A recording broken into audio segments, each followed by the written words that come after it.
Aloha, welcome to the Mr.G podcast. Today is December 14th, 2023. Welcome you all. We're going to be talking NBA hoops today.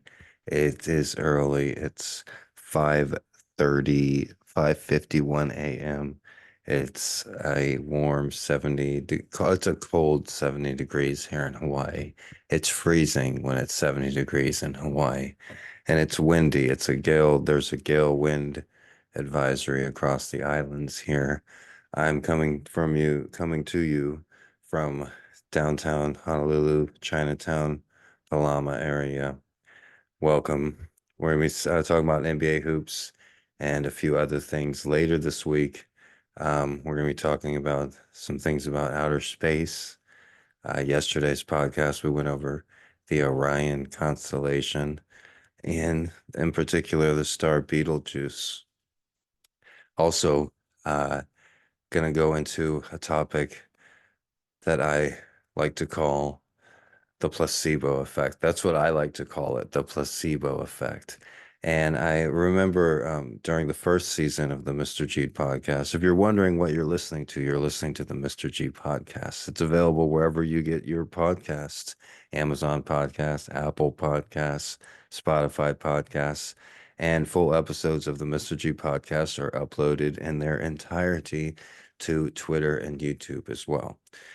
So, on the first season of the Mr.G podcast, I did a clip. I have an AI generator, so I put every episode into this AI generator, and it creates clips for me to upload on TikTok and YouTube or whatever.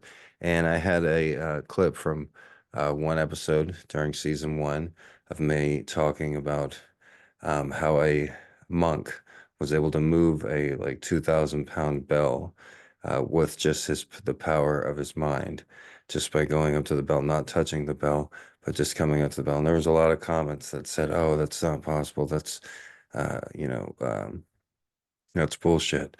But then I started thinking about the placebo effect, and there is no scientific explanation for the placebo effect, and it's something that backs up what I was talking about with the monk being able to move the bell, the power of the mind, and that's exactly what the placebo effect is. Uh, you know, cancer patients have been cured by a pill that's not a magical pill, but they're told it's a magical pill. It's really just a sugar pill. And with the power of their mind, they're able to defeat that terminal illness. And it happens with numerous things. And I believe the placebo effect can be applied to everyday life as well. But we're not talking about that today. We're going to be talking about the NBA, the National Basketball Association. All right, there were 20 games into the season. So there's an 82 game season. This NBA season is unlike any other season that I've ever watched before, and I've been watching the NBA for 35 years. This season is different for many reasons. You have two of the most interesting, dominant rookies that have come into the league in a long time, and they have strikingly similar attributes. I'm talking about the two candidates for Rookie of the Year this year. We have Chet Holmgren of the Oklahoma City Thunder and Victor Wembanyama of the San Antonio Spurs, my team, was born and raised at South Texas in San Antonio and Kerrville, Texas. Went to school in Austin, Texas at the University of Texas. But the San Antonio Spurs have the number one draft pick of the previous draft, Victor Wembanyama, and he's just a highlight reel. It's just awesome watching him play. It's great for the NBA to have a player like that.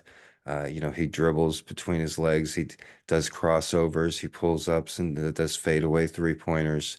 And he's 7'5". So that's fun to watch. It's interesting. When he dunks, he has to watch out not hitting his head on the rim. And then, so he's came into the league before he ever played a game in the NBA. They were using his picture and he was, the poster boy is every ESPN story. Victor Wembanyama, Victor Wembanyama. And what you didn't hear too much about was Chet Holmgren of the Oklahoma City Thunder. And Chet Holmgren, he's not 7'5", but he's like 7'2", and he can also take his man off the dribble. He can also shoot fadeaway three-pointers. So, like I said, the similarities in their game is unbelievable. They're both considered rookies because Chet Holmgren sat out his first season with an injury. So this is both their rookie year, and it's going to be known as one of the most competitive rookie of the year campaigns for each individual. The San Antonio Spurs have one of the worst records in the NBA. 20 games into the season, a quarter way into the season, and they have 3 wins. Two of those wins came against the Phoenix Suns in October. So the Spurs haven't won since Halloween. We're heading, it's a week and a half before Christmas. And, like I said, Victor Wembanyama is awesome, but they're not a good team, and the players around him don't really know how to play with a player of that magnitude. And not just his star magnitude, like he's so tall, they don't know where to put the ball at times. And watching them play at the beginning of the season, I set out to watch every Spurs game like I did growing up in Texas. But I stopped doing that and I decided to watch other games just because the Spurs are very hard to watch. They play very unorganized. You don't know if they're a defensive team, if they're a fast break team. Victor Wembanyama runs the break really well. It seems like there's some tension between him and Vassell. I believe Vassell signed a long-term contract with the Spurs. And in this season, it looks like the Spurs are going to get a good draft pick.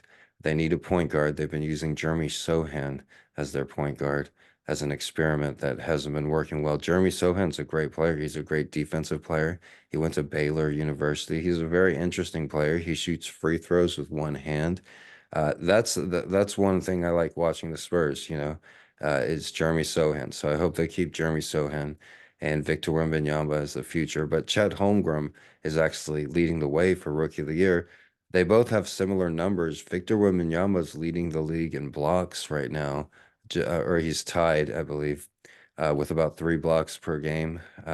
Chet Holmgren doesn't average as many blocks, but he has a better field goal percentage because he doesn't take as many three-pointers as Victor Wembanyama. But like I said, in general, it's great watching these 7-foot players play with such grace. People that love the game of basketball. It's a very graceful, like artistic sport, the way that they move around. And watching these 7-foot players, 7'5", 7'2" players play with such skill and coordination is great for the NBA fan. So I will say that 20 games into the season, and it's been the most interesting, exciting first part of an NBA season that I've ever seen. Also, they had the first inaugural NBA Cup. Now, the NBA Cup is something new that they decided to have this year, which is a uh, um, round robin, not a round, it's a elimination tournament if you make it to the next round. And similar to how they do soccer games and soccer cups. And it was interesting. They played the semifinals and the finals in Las Vegas, so no team had home court advantage. But the teams that made the NBA Cup, the Lakers have a decent team. They have LeBron James and they have Anthony Davis. And, it's surprising LeBron is playing so well into his 21st season, and it's surprising that Anthony Davis hasn't gotten injured, a quarter way into the season. And to give them credit, they won the NBA Cup and they won it in a definitive way as well. Um, One thing that the casual NBA fan saw was how good Indiana is, the Indiana Pacers, and Halliburton is probably leading the league. He for MVP. They have one of the top 4 teams in the Eastern Conference, the Indiana Pacers. But Halliburton is leading the league in assists, and I believe he's like third or fourth in points at like 25 points a game. A lot of people don't know who he was. I did not know who he was before the FIBA tournament over the summer, but he was the starting point guard for the United States, and I saw how good he was and how he reminded me of Magic Johnson or George Gervin, even one of the old time Spurs. How long and lanky he is, and he does play kind of strange. He has a strange jump shot, but he's proving it on the court, and they have one of the best offensives in the league. They made it to the finals in the NBA Cup. They won the Eastern Conference. They upset Boston and they upset Milwaukee in big games. So a lot of people noticed that, the casual NBA fan.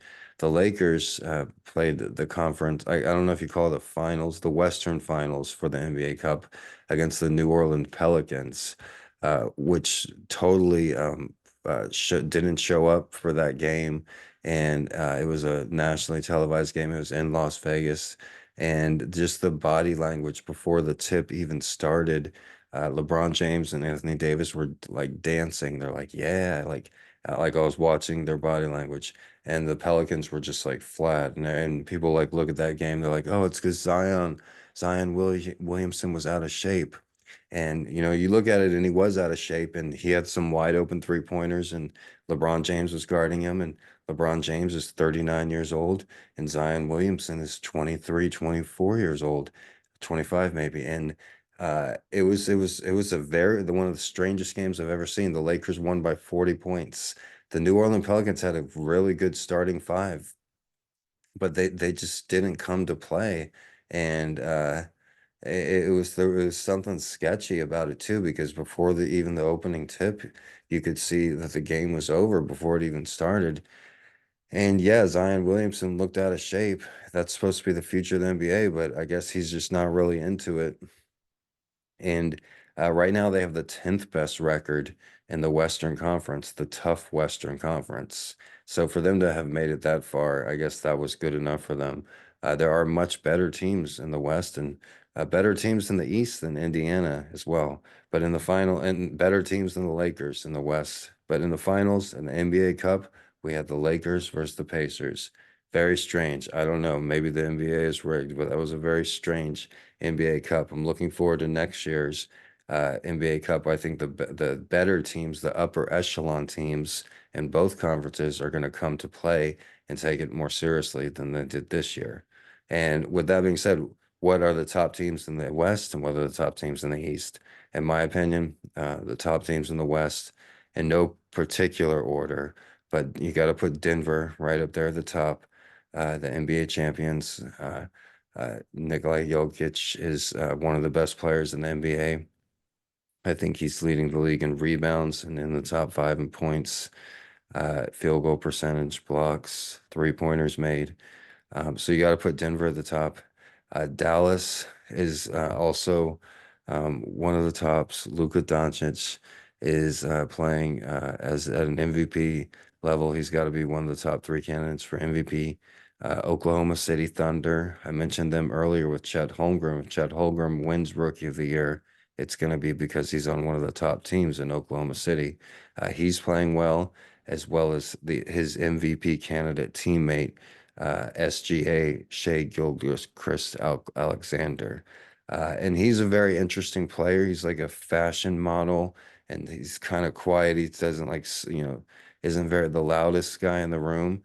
But he's a great player, and he's a great point guard. He's probably him and Halliburton are the two best point guards in the NBA right now.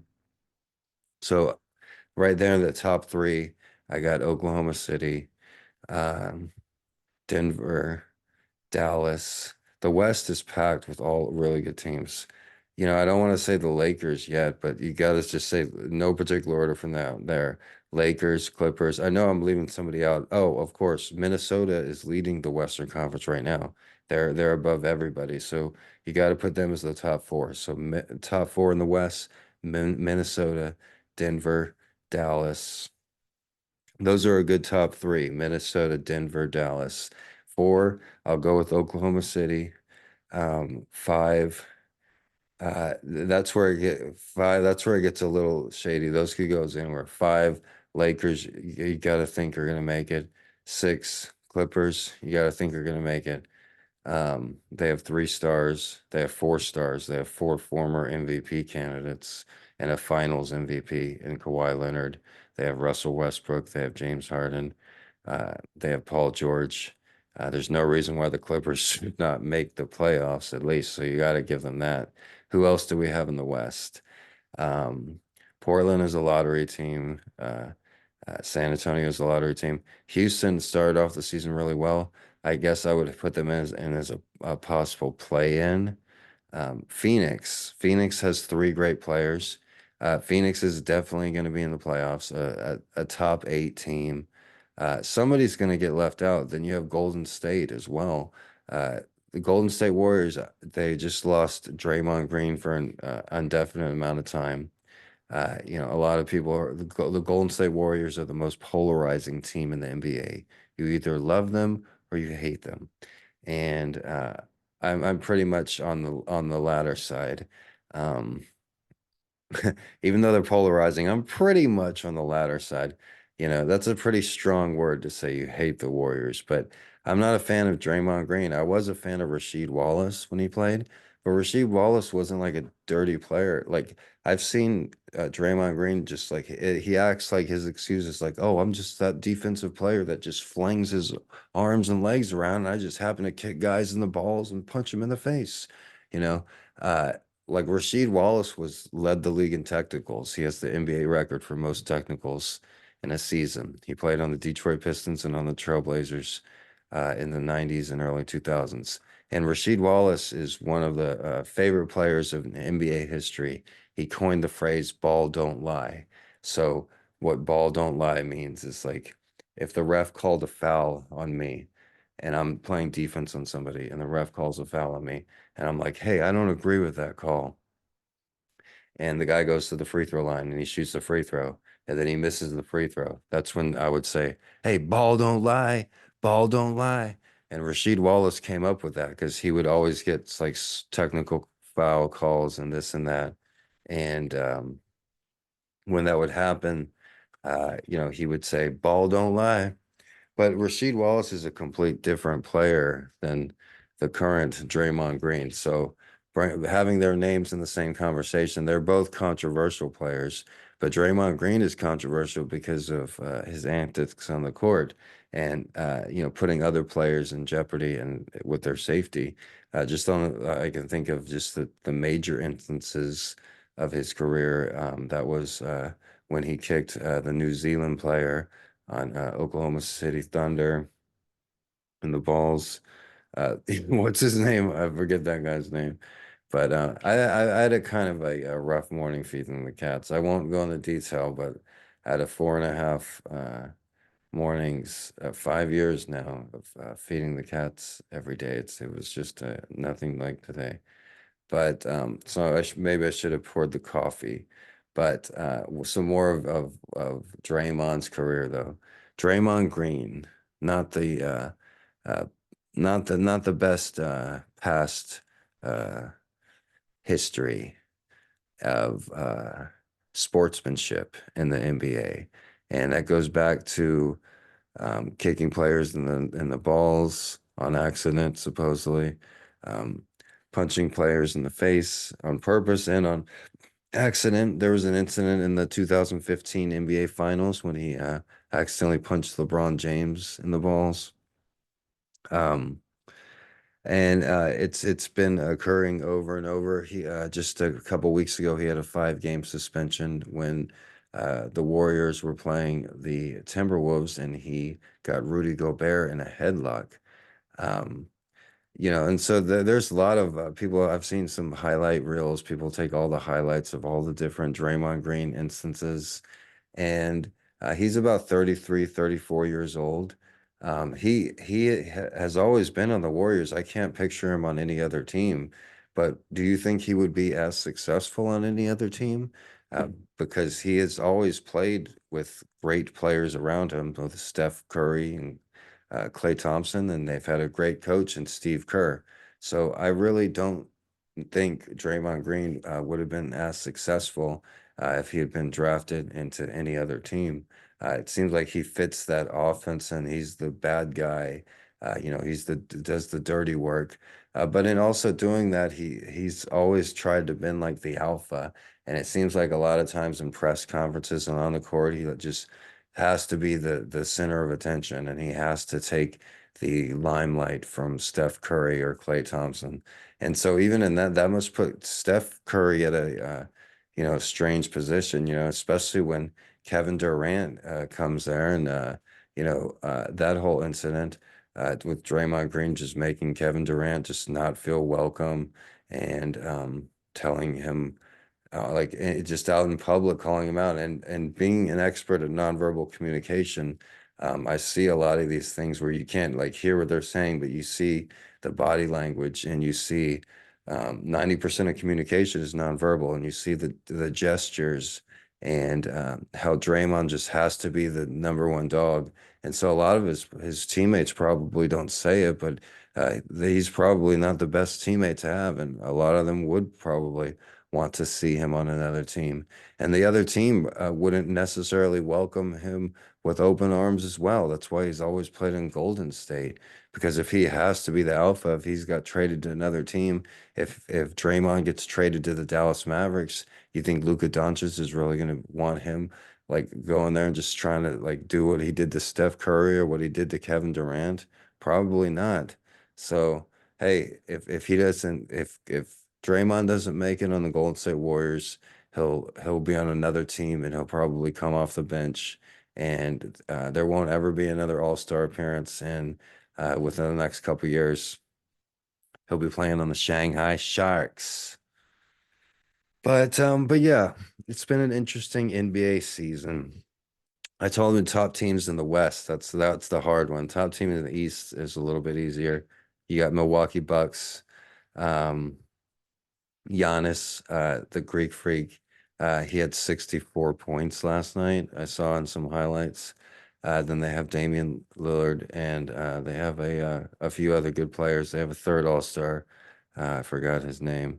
But also the Philadelphia 76ers with Joel Embiid, and Maxey is playing at an All-Star level.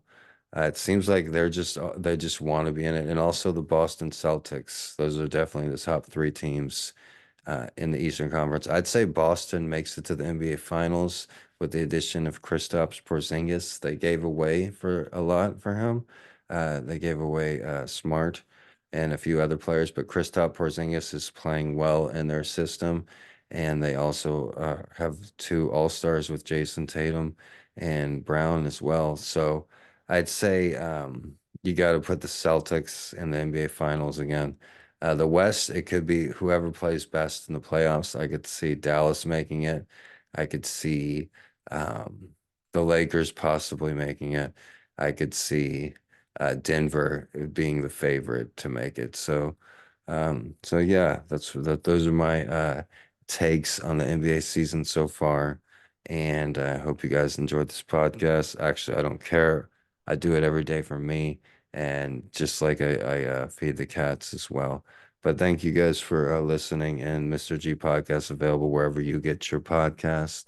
So I believe Apple Podcasts is number one for the Mr. G Hawaii podcast. Look it up, Gregory Brandt podcast. And full episodes are uploaded in their entirety on Twitter and YouTube, twitter.com, Gregory Brandt, and youtube.com, Mr. G Live. All right, everybody have a great day.